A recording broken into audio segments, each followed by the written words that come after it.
This is the moment when I try and start it and I find out that either this engine is completely ruined because the valves are bent to pieces and shot and hit the pistons, or it runs.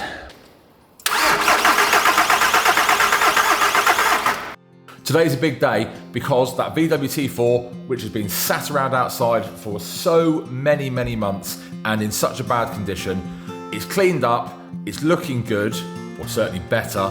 That ruined cam belt tensioner might have destroyed the engine, the snap bolt's out, and today we find out whether this van can be repaired or not by trying to make it start. Hello everybody and welcome back to the workshop. It is pelting down with rain outside, so it's a perfect day to try to get this van in order, and the part will be here shortly, so I need to get some bits stripped off. Do you know what? I've got a feeling today I'm either going to hear it run or I'm going to need a new engine. So let's all keep fingers crossed and get to it. What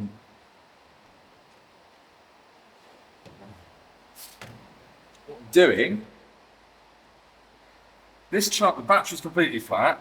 The charger won't start charging unless it recognises it's connected to a battery the correct way around. So I'm tricking it by using the boost pack. Okay. I do want to give a little shout out to the people at TOPDON who gave me this booster pack to try out. I have had it for at least 6 weeks now, and I said, look, I'll try it out. If it's any good, I'll mention it and I'll see how it actually performs, because I don't recommend anything unless it's been used properly.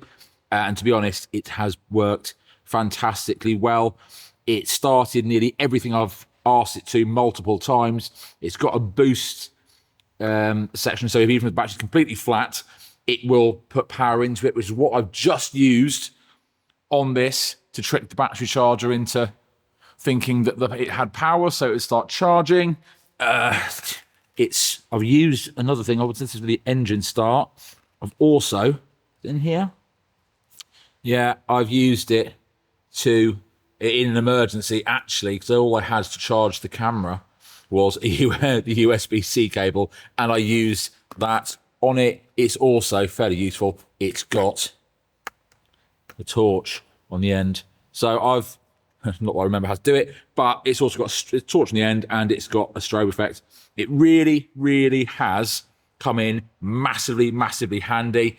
I don't recommend anything unless I genuinely think it's useful, and I do. For the price, I will put a link in the description of this video because it's been a massive help. So massive thank you to the guys at TOPDON, because that was a fantastic product and that's really helped the workshop out, because obviously, as we know, it's not exactly fully stocked, so every little bit helped, and it has been a fantastic product. Now you can hear the rain. It's pelting down, it's gone all cold, spring's disappeared, but I'm still happy. And why is that? Because I have a new tensioner. Oh, it's so exciting. Come on. What have we got? Better be the right part. Oh, that'll really ruin my day, won't it? Hello. And a new bolt. Good. Okay.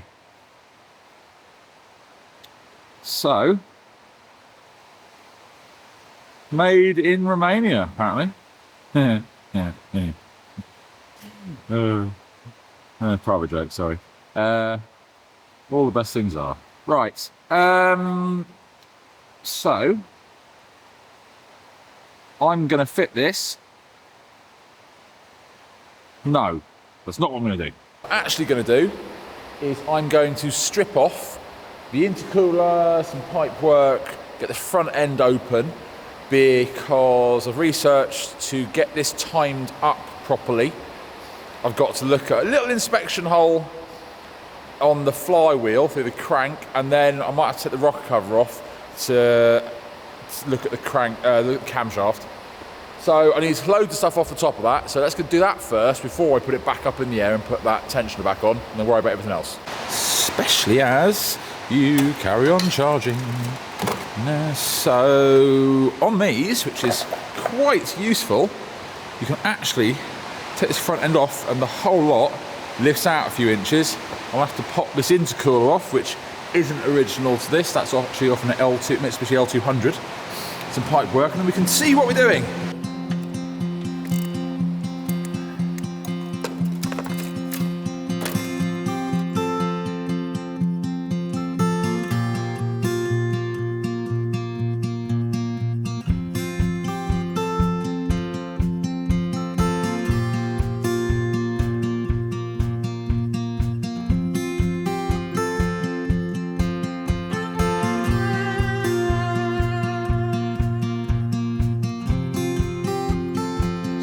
Quite a lot to fix actually, but it's, you know, 24-year-old van, and as it goes, actually lots of things to tighten because none of these pipes should be that freely moving. I haven't undone that back one that's spinning. That's just moving it, and that's straight onto the turbo, so ultimately that should not be that loose because everything is sealed. It should be. You know, the computer asks for a certain amount of air with a certain amount of fuel to run properly. If it doesn't get it, it doesn't run properly. However, that's not the issue today.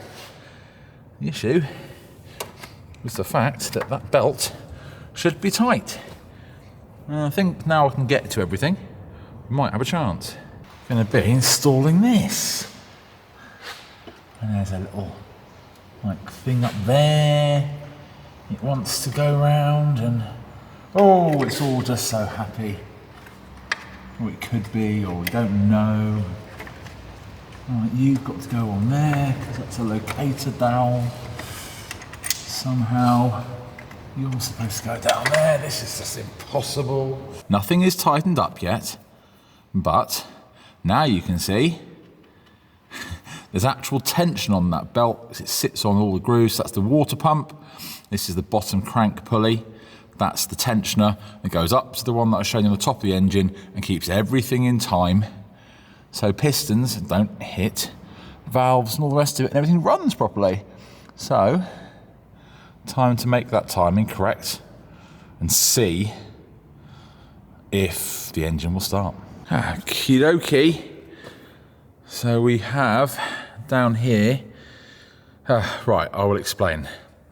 On that side, the belt which is gone, that connects the bottom of the engine, which is the pistons going up and down, to the cam, which is valves opening and closing. And it's got to be all in time because otherwise it's an interference engine, valves hit pistons. On this side, from the cam runs the diesel pump. So we've just made sure this is in time. We've made sure with a little hole down there that the crankshaft is in time. Everything is lined up. Everything is back on and tensioned up. So this is the moment when I try and start it and I find out that either this engine is completely ruined because the valves are bent to pieces and shot and hit the pistons, or it runs. What do we think?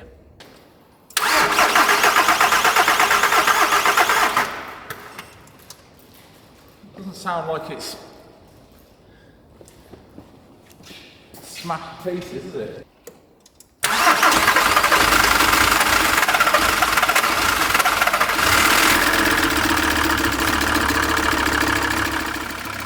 It's alive! And, well, it's not exactly running perfect. Half the engine's on the floor. And it's not dead. Which means that didn't kill the engine. Right, it ran. And it's not started. What is it? Why are we in? Oh, we're at the end of March. And that hasn't been running since June last year, mid-June. So it's not sounding bad. It runs. It's all right. Let's see. I don't want to run it for too long because there's all sorts of pipe work not in the right place. But let's see how well it starts now, straight off the bat again.